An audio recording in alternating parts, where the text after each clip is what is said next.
For the past 3 Sundays, we've been daring each other as a congregation to do certain essential things for Jesus Christ and for His kingdom.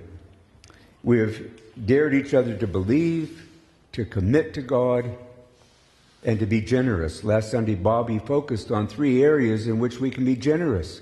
Generous with our lives, generous with our faith, and generous with our money.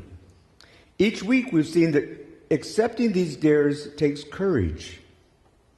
And we've also observed that failure to take these dares has eternal consequence.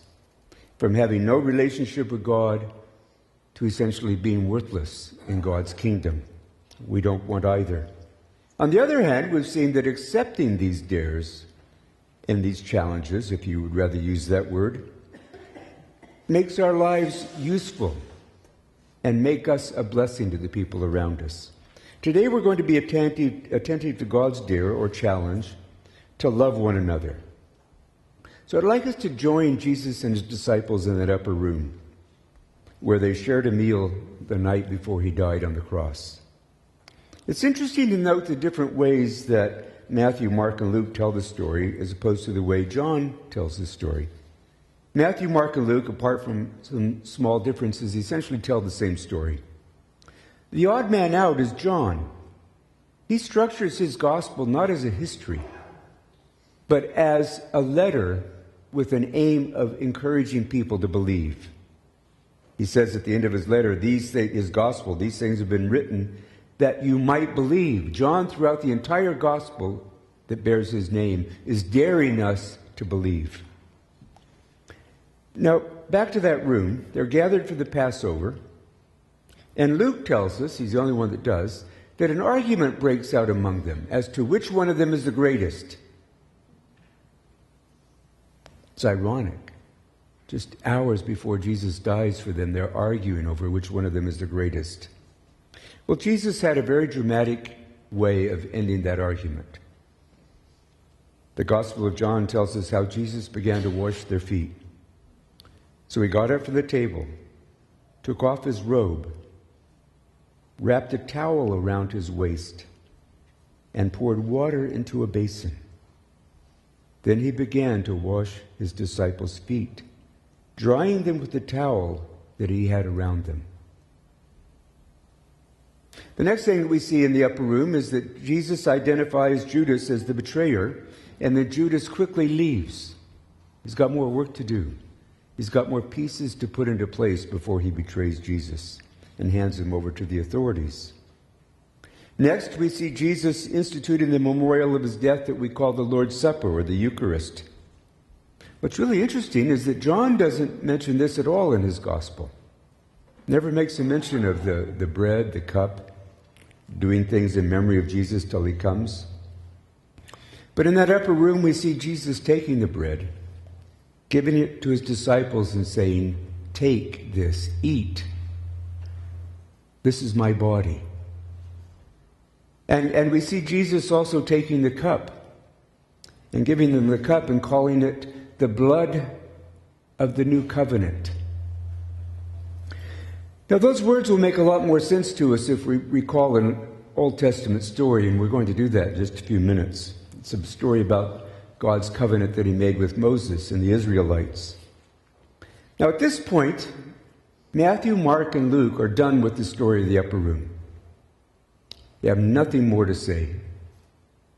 John, however, will continue for another 4.5 chapters, describing what happened and what was said in that upper room. And it's in those words that John records Jesus 2 times telling us to love one another, commanding that we love one another. So I'd like you to turn to John 13. If you're using the Pew book, it's the Pew Bible, it's number 822. And we're going to begin looking at verse 34.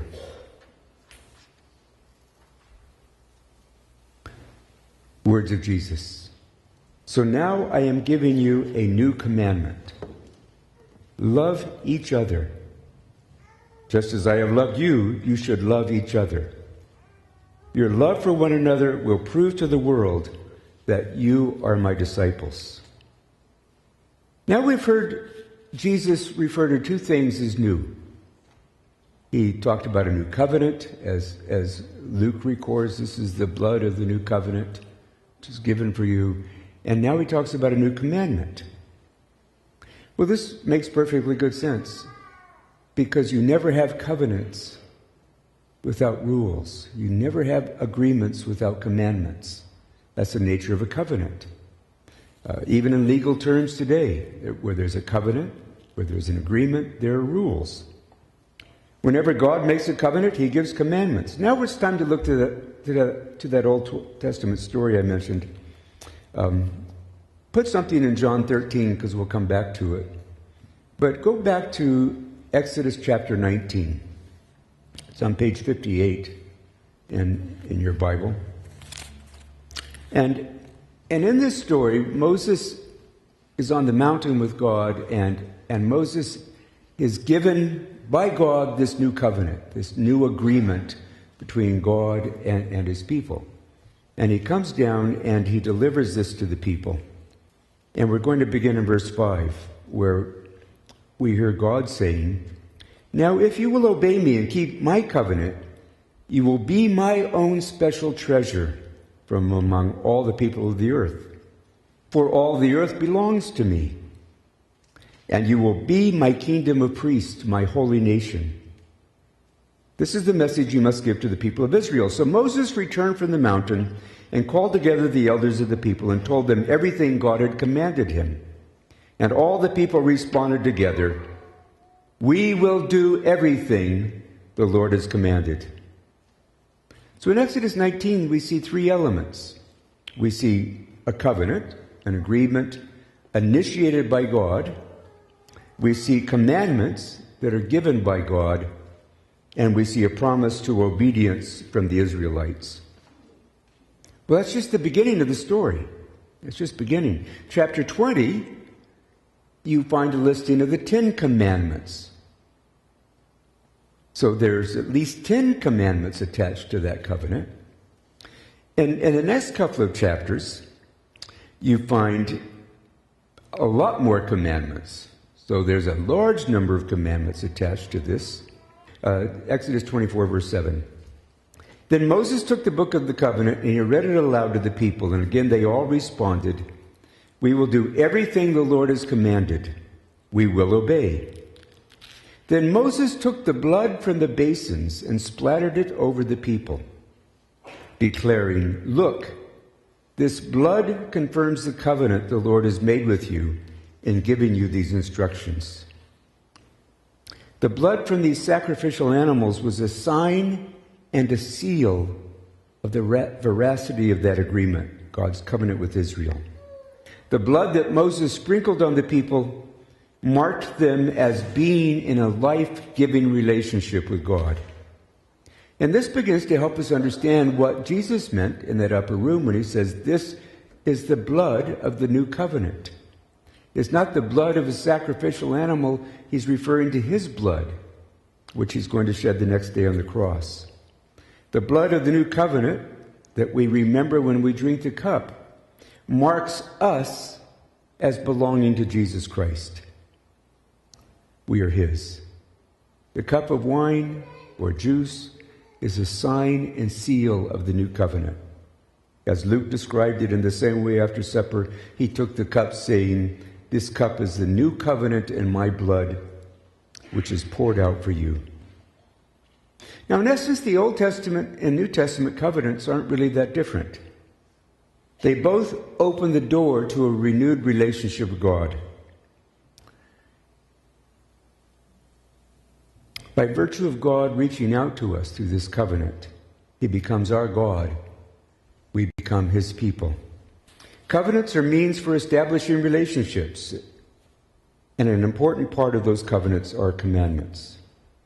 Through divine covenants, men and women are placed back into the relationship that we were created for, the relationship that Adam and Eve had with God in the Garden of Eden. Now, back in the Garden of Eden, they had this great relationship with God, and they had one commandment to keep. Do you remember what it was? Don't eat the fruit from the tree of the knowledge of good and evil. And they failed. And that relationship with God was broken. And the closeness that they had had with God and known with God became estrangement. There was a need for restoration of that relationship.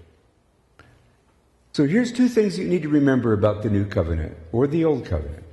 God makes the covenant with us. It's not negotiable. God says, here's the covenant. Here's the terms. We agree or we don't agree. He takes the initiative. We respond. We say yes. We obey. Obedience is our response to the offer of God's covenant. So when Jesus talks about a new covenant, he gives us a new commandment. So now I am giving you a new commandment. Love each other just as I have loved you. You should love each other. Well, even that's not really new, is it? In Leviticus 19:18, we're told to love our neighbor as we love ourselves. That's way back in the beginning of the Old Testament. What's new is that Jesus gives us an example to follow himself. He says, just as I have loved you. Well, how did Jesus love them? What had he just done? He had washed their feet. Instead of yelling at them for arguing about who was the greatest, he just simply took off his robe, wrapped a towel around himself, began to wash their feet. Now, how many of you, by show of hands, have ever participated in a foot washing service? Oh, not quite as many as I thought might. Foot washing happens in most of our churches on Maundy Thursday. Maundy Thursday is the day before Good Friday. Maundy comes from the Latin word mandatum. We also get the word mandate from mandatum. After this election, the winning mayor will say, I have a mandate from the people. And if one of them wins, he will say, I have a mandate to raise your taxes by 2% because you voted for me every year. That's a mandate from mandatum. We call it Maundy Thursday because Jesus gave us a mandate, a commandment, a new commandment on that Maundy Thursday. On Maundy Thursday, the church remembers Jesus' new commandment, love one another. And we do it by reenacting what he did in that upper room. But in the practice of Christian faith, foot washing has become more ceremonial than practical. People come to church to get their feet washed with clean feet. And I tell you, if you've been on the basin side of that, you're glad for that. So they wash their feet, they put on clean socks, and they come to church and they take them off, and that's nice. In Israel, 2,000 years ago, foot washing was a practical necessity. People wore sandals that weren't much of a sandal, some rubber sole tied on with some straps, and they walked paved roads, unpaved roads, dirt roads. And they walked through cities that didn't have proper sewage. So they could take a nice bath before they'd go to somebody's house for dinner, but by the time they got there, their feet would be filthy. So they wouldn't go into the house without having their feet washed. They wouldn't do it themselves. There would be a slave there or a servant who would wash their feet. Jesus took the role of the lowest servant in the household and washed the disciples' feet as they were arguing about who was the greatest. He showed us how to love. He showed us that love is performing practical acts of service for someone else. Love is demonstrated in helping people. We see this in the parable of the Good Samaritan, one of Jesus' best-known parables. A man is beaten and robbed and left for dead along the road, and the only person that stops to help him is a Samaritan. He took the time to stop and clean his wounds and wrap him in bandages. He basically gave him first aid, and then having done that, he picks the man up and places the man on his donkey. He takes the man to an inn. He says to the innkeeper, keep him here till he's well, till he's recovered. He gives him money. He says, if this isn't enough money, next time I come through here, I'll give you the rest. He paid the bills. He did all these practical and necessary things for the man who needed them. Jesus commands us to love each other by reaching out in compassion to meet real needs. Our neighbor is the one we encounter who has a need that we can meet. This is how Jesus loved us. He meets us in our need and does for us what we cannot do ourselves. As I have loved you, looks back not just to the foot washing. It looks ahead to the next day when Jesus will give his life on a cross to meet our greatest need. Our need to be reconciled to God. Our need to have our guilt of sin removed and to be restored to a right relationship with God. This is what love looks like. This is how we're loved. I want to briefly consider 3 short observations on Jesus' new commandment that we love one another. Loving each other is not optional. You don't have a choice. Loving each other is missional. And loving each other requires being rooted personally in Jesus Christ. First, loving is not optional. The commandment goes with the new covenant. If you want the covenant, you take the commandment. Many years later, the man who wrote the Gospel of John wrote 3 letters. Those 3 letters, all the way through, reflect what Jesus said in that upper room over and over and over again, including what Jesus called the disciples in the upper room and what John calls the people to whom he writes in 1 John. But he sees this. He says this. He says that failure to love each other is a strong indication that we're not part of the new covenant, that we're not truly Christian. You can look it up. 1 John chapter 2. I'll start reading with verse 9. If anyone claims I'm living in the light but hates a fellow believer, that person is still living in darkness. Anyone who loves a fellow believer is living in the light and does not cause others to stumble. But anyone who hates a fellow believer is still living and walking in darkness. Such a person does not know the way to go, having been blinded by the darkness. New commandment's not optional. It's a sign of the genuineness of our relationship with Jesus. The second observation is that loving each other is missional. Our mission as Christians is to make disciples. But to make disciples, we must be disciples. And Jesus says, your love for one another will prove to the world that you are my disciples. Now, Elim wants to be a missional church. We want to make disciples. We want to be disciples who make disciples. And to accomplish that, we've got to love each other. If we want to make an impact on our neighborhood, we must begin with loving each other. But actually, loving others isn't always that easy. That's where we started off. The practical acts of loving someone can be costly, awkward, difficult.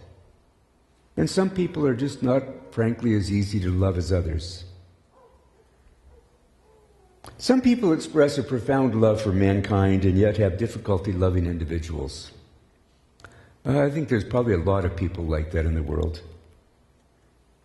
The problem is that love is expressed in concrete actions much more than it is words. And as we say, there are some people in the church who are more difficult to love than others. 2 members of Jesus' flock who are reflected here as sheep reflect on his command to love each other. The one looks at it and says, it's impossible. The other says, what? Love one another as I have loved you. It's impossible. And then now look at the next one. Yeah, Jesus' extravagant love knows low limit. And the other guy's still looking at the Bible. There's got to be a loophole around here for dealing with jerks. Well, we look for the loophole, but it's not there. How do we love people who are maybe hard to love? Well, Jesus tells us in John 15. We heard the verses earlier. In short, in John 15, Jesus talks about bearing fruit. He says, if you cut a branch off a fruit tree, it's not going to give you any fruit. Not going to happen.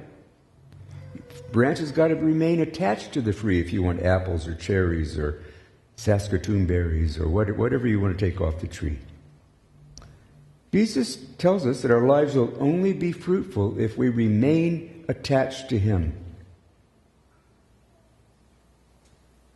Now, what is the fruit that Jesus is looking for? Anybody want to guess? Love. That's what this chapter is all about. That's what this passage is all about. Look at verse 9. As the Father has loved me, so I have loved you. Now remain in my love. If you keep my commands, you will remain in my love. Just as I have kept my Father's commands and remain in his love. I have told you this so that my joy may be in you and that your joy may be complete. My command is this: love each other as I have loved you. Whose feet did Jesus wash? Judas. He washed Judas' feet. The feet of the man he knew was going to betray him in just a short time. That's how Jesus loved.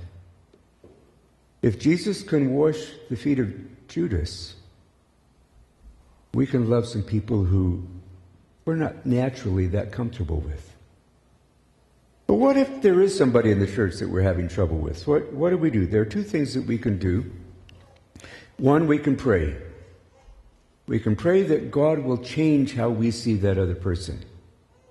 I wouldn't suggest you ask God to change the other person. That's his business anyway, not yours, so just leave that. There was a guy at our church in Denver who I really, really intensely disliked. We had to call the police once to have him removed from our service. I was ready to call the police every time I saw him walk in the door. And I realized that wasn't right. And I was young. And I thought, well, I'll pray about this. And I prayed. And then I forgot about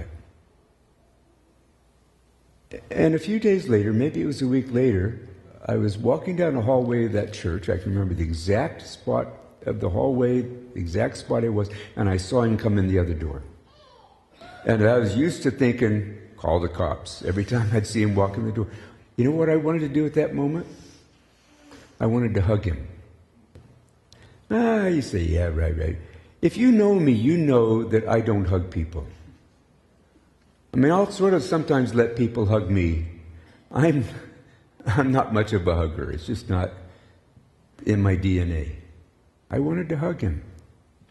That was a miracle. God did a miracle. He doesn't always do miracles like that, but for me, he did a miracle. He answered my prayer. Now, the second thing we can do is to act in a loving way, like Jesus. We can do something to meet the other person's need.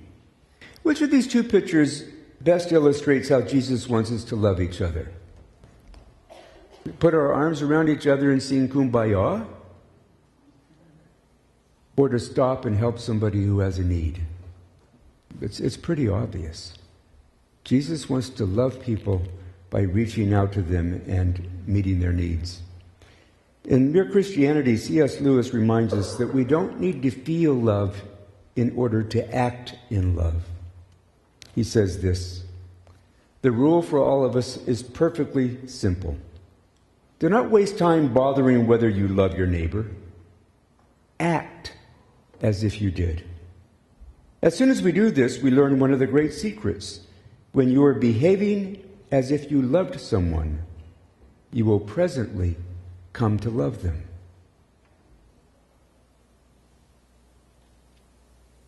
If we love each other, the whole world will know that we are his disciples. And Jesus will become much more attractive to that world. Let us pray. Lord, help us to love as you love. Teach us to love as you love. Teach us to love in a difficult and sacrificial way as you love us.